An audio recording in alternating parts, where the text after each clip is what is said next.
Sino pwede sa mga bata? Hindi maglaro. Hindi po siya makikinig. Aray po. Baka hindi na. Walang sasakyan. Alam mo na. Mga ako lang.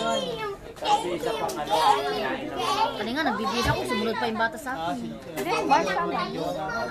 Denmark. Ano pala sabi ni Denmark? May ano kasi yun eh, Merte Impitas. Tawa ako dyan, nagkot. Nung minsan kaya, na nandito pa si Jehan, iinuman ito magpinsan. Napagkwento pa namin si Tepi.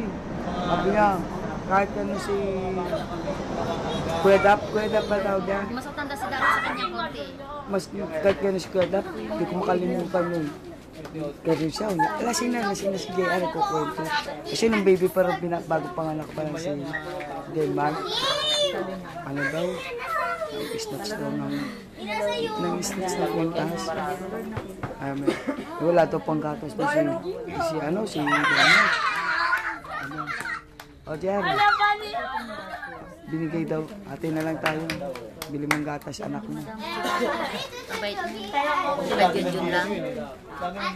Hindi makasarili. Hindi makasarili. Tsaka yung nalala ko yung bata, nakukupitan ko pa ng kuko yan eh.